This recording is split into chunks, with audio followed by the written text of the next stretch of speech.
سيد خير البشر وعلى آله وأصحابه ينابيع العلوم والحكم أما بعد قال الله تعالى في كلامه القديم والفرقان المجيد أعوذ بالله من الشيطان الرجيم بسم الله الرحمن الرحيم نحن نقص عليك أحسن القصص بما أوحينا إليك هذا القرآن وإن كنت من قبله لمن الغافلين صدق الله العليم. சர்வ புகழும் புகழ்ச்சியும் எம்மை படைத்து பரிபாலிக்கும் சர்வ ஆற்றலும் வல்லமையும் ஆளுமையும் உள்ள அல்லாஹ்வுக்கு அனைத்து புகழும் அல்ஹம்துலில்லாஹ். ஸலவாத்தும் சலாமும் கருணையும் சாந்தியும் எங்கள் தலைவர் ஹபீபுனா சையீதுனா முஹம்மது முஸ்தபா ரசூலுல்லாஹ் ஸல்லல்லாஹு அலைஹி வஸல்லம் அவர்கள் மீதிலும் அவர்களை துயர்ந்து நின்ற சஹாபாக்கள், தாபியங்கள், தபா தாபியங்கள், இமாம்கள், இறைநேசர்கள், குறிப்பாக இந்த இடத்திலே நல்லடக்கம் செய்யப்பட்டிருக்கின்ற குதுபு சைலான் அஷை உஸ்மான் இப்னு அப்துல் ரஹ்மான் அல் பக்தாதி ரலியல்லாஹு அன்ஹு அவர்கள் உட்பட எல்லா மஷாயிஹ்மார்களின் மீதும் உரித்தாகுக. கண்ணியத்துக்குரிய சாதாத்துமார்களே, மரியாதைக்குரிய உலமா பெருந்தகைகளே, அன்புக்குரிய இஸ்லாமிய பெரியார்களே, சகோதரர்களே, நாம் ஒரு புனிதமான மாதத்தின் ஆரம்ப ஜும்மாவிலே நாங்கள் வீட்டிருக்கின்றோம். அல்லாஹ் இந்த ஜும்மாவை எங்களுக்கு, இந்த ரமலானை எங்களுக்கு தருவதற்காக வேண்டி நாங்கள் எவ்வளோ பிரார்த்தித்தோம். அந்த பிரார்த்தனையை ஏற்றுக்கொண்டதற்காக வேண்டி முதலில் அல்லாஹ்வுக்கு ஷுக்ர் செய்த நிலையிலே நாங்கள் அல்லாஹ்வுக்கு நன்றி செலுத்த கடமைப்பட்டிருக்கின்றோம். அல்லாஹ் என்னையும் உங்களையும் ஏற்று இந்த ரமலான் மாதத்தின் பூரணமான நன்மைகளை அடைந்து சாதத்து தாரைன் என்ற இருலோக சீதவித்தனத்தை அல்லாஹ் தஆலா எங்கள் அனைவர்களுக்கும் வழங்கி வைப்பானாக. ஆமீன் வல்ஹம்துலில்லாஹி ரப்பில் ஆலமீன். நான் உங்கள் மத்தியில் அல் குர்ஆனும் கலைகளும் என்ற அடிப்படையிலே பேச விளைகின்றேன். ஏனென்றால் இது குர்ஆன் இறக்கப்பட்ட மாதம், குர்ஆன் ஓதப்படுகின்ற மாதம். குர்ஆனை நாங்கள் நிறைய ஓதிக்கொண்டிருக்கிறோம். நல்ல நன்மைகள் இருக்கிறது. ஆனால் அதைவிட ஒரு ஆழமான நன்மையை நாங்கள் பெற வேண்டும் என்ற அடிப்படையில் தான் இந்த தலைப்பில் உங்களுக்கு ஒரு சிந்தனையை உங்களுக்கு முன்வைக்க விளைவுகின்றேன்.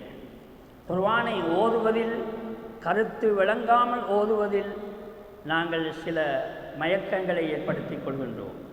கட்டாயம் குர்ஆனை ஓதுகின்ற பொழுது ததப்புருல் மஆனி, குர்ஆனின் கருத்துக்களை சிந்தித்து ஆய்ந்து ஓதுமாறு குர்ஆன் தன் போதனையை குர்ஆனின் மூலம் இறைவன் எங்களுக்கு பிரகடனம் செய்கின்றான். இன்ன ஃபீ ஸாலிக லஆயாத்தின் லிகௌமின் யதஃபக்கரூன். நிச்சயமாக உறுதியாக இந்த குர்ஆனுடைய வசனங்களிலே யதஃபக்கரூன், சிந்திக்கின்றவர்களுக்கு, சிந்திக்கின்ற சமூகத்துக்கு அத்தாட்சி இருக்கிறது. எனவே நாம் சிந்திக்க வேண்டும் என்று இந்த குர்ஆன் எங்களை தூண்டுகிறது. மேலும் சொல்கிறது, அஃபலா யததப்பரூனல் குர்ஆன் அம்மா லா குலூபின் அக்ஃபாலுஹா. குர்ஆனை அவர்கள் சிந்திக்க கூடாதா? அவர்களுடைய கல்புக்கு பூட்டா போட்டிருக்கிறது என்று குர்ஆனிலே இறைவன் எங்களை தட்டி எழுப்புகின்றான். ஓதுங்கள், ஓதுங்கள், குர்ஆனை சிந்தியுங்கள், ஆய்வு செய்யுங்கள். ஆய்வின் மூலம் தஃபக்குர் மஆனி, ததப்புருல் மஆனி, இது குர்ஆன் வார்த்தைகள். குர்ஆனை சிந்தியுங்கள், குர்ஆனை ஆய்வு செய்யுங்கள். இதுதான் குர்ஆன் எங்களுக்கு சொல்லுகின்ற நற்செய்தியாக இருந்து கொண்டிருக்கிறது. அதன் அடிப்படையில் தான் இந்த தலைப்பை நான் உங்கள் மத்தியிலே ஆக்கிக் கொண்டேன். எனவே இந்த குர்ஆன் ஆன்மீகம் மாத்திரம் பொதிந்த ஒன்றல்ல. ஆன்மீகம் என்றால் நாங்கள் உள்ளத்தை தூய்மைப்படுத்தி அதன் பாதையில் நடந்து இறைவனை அடைய வேண்டும் என்ற அந்த ஆன்மீகம், ஸ்பிரிச்சுவல் பவர், ஆன்மீக சக்தி குர்ஆனில் இருக்கிறது. உண்மைதான். இருப்பினும் குர்ஆன் அதை மட்டும் சொல்லவில்லை. குர்ஆன் சொல்லுகிறது பாருங்கள், வரலாறை சொல்லுகிறது. மருத்துவம், ரசாயனம், புவியியல், வானவியல், விஞ்ஞானம், பௌதீகவியல், கணிதம், இலக்கியம், மொழியியல், வரைதல், தத்துவம், மெய்யியல், ஃபிலோசபி, கல்வியியல், எடுகேஷன், புள்ளி விவரவியல், ஸ்டட்டிக்ஸ், கல்வி வழிகாட்டலும் ஆலோசனை போதலும், கைடன்ஸ் அண்ட் கவுன்சிலிங், அதேபோன்று சோசியலோஜி, சமூகவியல், உளவியல், சைக்காலஜி, அதேபோன்று அரசியல், பொலிட்டிக்கல், சுகாதாரமும் உடல் கல்வியும், அதேபோன்று சுற்றாடல் சார் செயல்பாடுகள், என்வாயன்மெண்ட் ரிலேட்டட் ஆக்டிவிட்டீஸ் குர்ஆனில் இருக்கிறது. பொருளியல், வர்த்தகம், எக்கனாமிக்ஸ் குர்ஆனில் இருக்கிறது. அதேபோன்று தொழில்நுட்பவியல், டெக்னாலஜி, இன்று டெக்னாலஜியின் யுகத்திலே நாங்கள் வாழுகின்றோம்.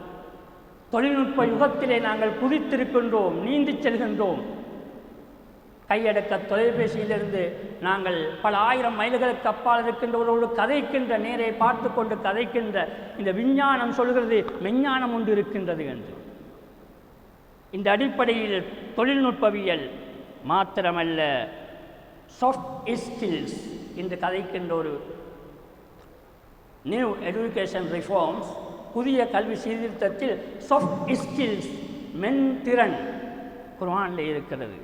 எத்திக்ஸ், ஒழுக்கவியல் குர்ஆனில் இருக்கிறது.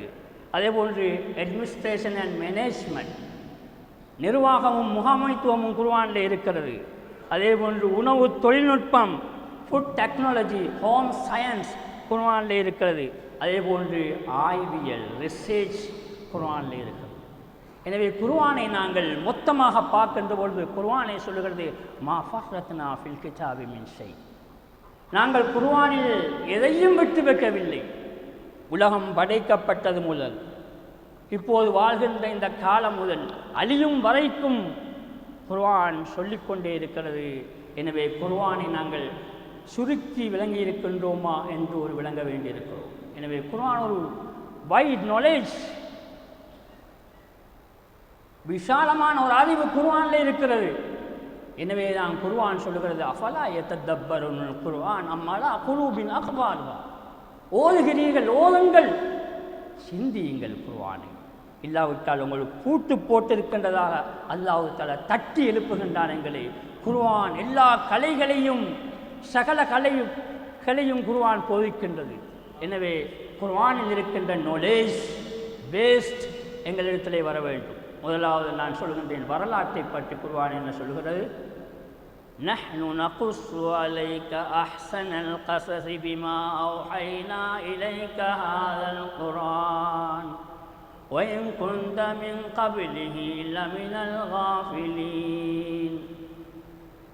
நாங்கள் உங்களுக்கு அழகான கதைகளை, அஹ்ஸனல் கஸஸ், மிக சிறந்த கதைகளை, வரலாறுகளை, சரித்திரங்களை குர்ஆனிலே நாங்கள் சொல்லிக் கொண்டிருக்கிறோம். பிமா வஹைனா இலைக ஹாதல் குர்ஆன், உங்களுக்கு இறக்கப்பட்ட இந்த வஹி, இந்த குர்ஆன் இவைகளை சொல்லிக் கொண்டிருக்கிறது என்று அல்லாஹு தஆலா எங்களுக்கு வரலாற்றை பற்றி குர்ஆனிலே சொல்கின்றார். இந்த வகையில் நபியுனா சையதுனா ஆதம் அலைஹிஸ்ஸலாத்து வஸ்ஸலாம் அவர்கள் முதல் நபிகள் திலகம் சையதுனா ஹபீபுனா மௌலானா முஹம்மது ஸல்லல்லாஹு அலைஹி வஸல்லம் அவர்கள் உட்பட அனைத்து நபிமார்களுடைய வரலாறுகளையும் இந்த குர்ஆன் எங்களுக்கு வரலாற்று பதிவுகளை கூறிக்கொண்டிருக்கிறது. அதேபோன்று உலகம் முடியும் வரைக்கும் உள்ள வரலாறுகள் குர்ஆனிலே பதியப்பட்டிருக்கிறது. எனவே இவ்வாறு நாம் ஆராய்கின்ற பொழுது, குர்ஆனை நாங்கள் சிந்திக்கின்ற பொழுது, குர்ஆனிலே சகல கலைகளையும் நாங்கள் காணலாம். நான் மேற்குறிப்பிட்டதைப் போன்று குர்ஆனில் வரலாறு மட்டுமல்ல, ஆன்மீகம் மட்டுமல்ல, மற்றும் விஞ்ஞானம், மெஞ்ஞானம், அதேபோன்று புவியியல், அதேபோன்று கணிதவியல், அனைத்து கலைகளும் குர்ஆனிலே இருக்கிறது. எனவே குர்ஆனை நாம் சிறப்பான முறையில் ஆராய்ந்து ஓத வேண்டிய ஒரு காலமாக இந்த புனிதமான ரமதான் காலம் திகழ்கிறது. முடிந்தளவு நாங்கள் குர்ஆனை ஓதுகின்ற பொழுது குர்ஆனை சற்று ஆய்ந்து அறிந்து அவருடைய கருத்துக்களை விளங்கி கருத்தாளத்தோடு ஓதுவதற்கு நாங்கள் முயற்சிக்க வேண்டும். பள்ளிவாயில் கூட, மஸ்ஜிதுகளில் கூட இமாம்கள் இந்த தஃசீர் கிளாஸுகளை வைத்து குர்ஆனுடைய விரிவுரைகளை விளக்கமாக சொல்வதன் மூலம் குர்ஆனுடைய விளக்கங்களை பெற்றுக்கொள்ளக்கூடிய ஒரு வாய்ப்பு இந்த ரமதான் மாதத்தில் இருக்கிறது.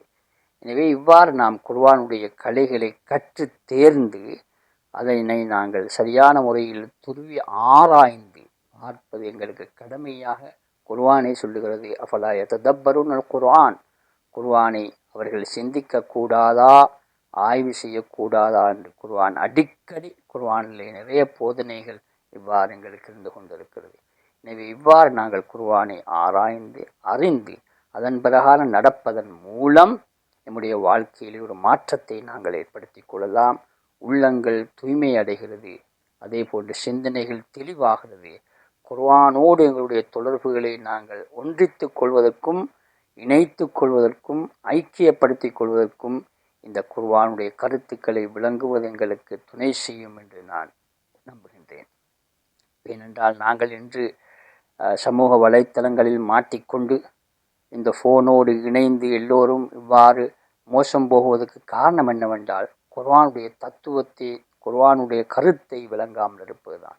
எனவே குர்ஆனை ஓதுவதோடு மட்டுமல்லாமல் அந்த கிராத்தோடு குர்ஆனை ஓத வேண்டும் என்ற குர்ஆன் தன்னுடைய ஓதலை கூட சொல்லுகின்றது.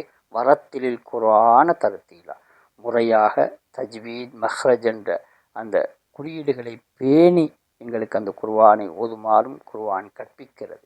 எனவே இவ்வாறான இந்த குர்ஆனின் போதனைகளை விளங்கக்கூடிய சிறப்பான ரமதான் மாதம், குர்ஆன் இறக்கப்பட்ட மாதம் எங்களை அடைந்து இப்போது நாங்கள் அதில் இருந்து கொண்டிருக்கிறோம். தொடர்ந்து குர்ஆனை நாங்கள் ஒன்றல்ல பல குர்ஆன்களை நாங்கள் ஓத முயற்சிக்க வேண்டும். அதே சமயம் குர்ஆனுடைய கருத்துக்களை விளங்கி ஆராய்ந்து வாழ்வதற்கு எங்களுக்கு அல்லாஹு தஆலா அருள் புரிவானாக. எங்களுடைய பாவங்களை அல்லாஹு தஆலா மன்னிப்பாயாக.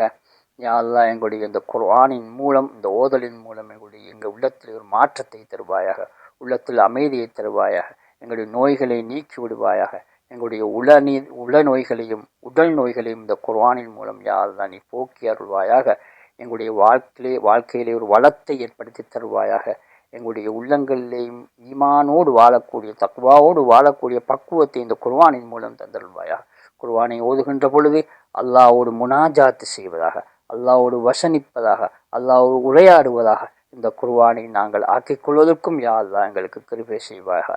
சஹாபாக்கள் எப்படி குர்ஆனை ஓதுகின்ற பொழுது அழுது குர்ஆனுடைய கருத்தை விளங்கிய நிலையிலே அழுது அவர்கள் குர்ஆனை ஓதினார்களோ, அந்த அளவுக்கு குர்ஆனை நாங்கள் ஓதக்கூடிய பாக்கியத்தையும் அல்லாஹு தஆலா தந்தருள்வானாக. யா அல்லாஹ், எங்களுடைய தீனுடைய, மார்க்கத்துடைய, துன்யா என்ற இந்த உலகத்துடைய, பர்ஸஹ் என்ற மன்னரையுடைய, ஆகிரா என்ற மறுமையுடைய அனைத்து தேவைகளையும் யா அல்லாஹ் எங்களுக்கு தந்தருள்வாயாக. எங்களை விட்டும் பிரிந்து மன்னரையில் வாழுகின்ற எங்களுடைய உறவினர்கள், எங்களுடைய பெற்றோர்கள் அல்லது எங்களை சார்ந்தவர்கள் போன்று பூரா முஸ்லீம்களுக்கும் யா அல்லாஹ் நீ அவர்களுடைய மண்ணறைகளை பொன்னறைகளாக சுவர்க்க பூங்காவாக ஆக்குவாயாக. யாரெல்லாம் நோயாளிகளாக இருக்கிறார்களோ அவருடைய நோய்களை யா அல்லாஹ் சுஷ்டப்படுத்துவாயாக, சுகத்தை ஏற்படுத்தி தந்தருள்வாயாக. இந்த நாட்டில் வாழ்கின்ற முஸ்லீம்கள் மாத்திரமல்லாமல் உலகத்திலே வாழ்கின்ற சர்வதேச முஸ்லீம்களை யா அல்லாஹ் நீ பாதுகாத்து ஈமானோடு வாழக்கூடிய நிலைமை உருவாக்கி தந்தருள்வாய. இஸ்லாத்தை பின்பற்றாத மக்களுக்கும் இஸ்லாத்தை விளங்கக்கூடிய பாக்கியத்தை கொடுத்து சிறப்பை யா அல்லாஹ், அந்த சிறப்பின் மூலம் யா அல்லாஹ் அவர்கள் மார்க்கத்தை கற்றுக்கொள்ளக்கூடிய ஒரு பாக்கியத்தை கொடுத்தவாயாக. இந்த ரமதான் மாதத்தை யா அல்லாஹ் பூர்ணமாக சரியான முறையில் பயன்படுத்தி குர்ஆனோடு வாழக்கூடிய பாக்கியத்தை யா அல்லாஹ் எங்களுக்கு தந்தருள்வானாக. ஆமீன் ஆமீன். வாஹிர் தஅவானா அல்ஹம்துலில்லாஹி ரப்பில் ஆலமீன். வஸ்ஸலாமு அலைக்கும் வரஹ்மத்துல்லாஹி தஆலா வபரகாத்துஹு.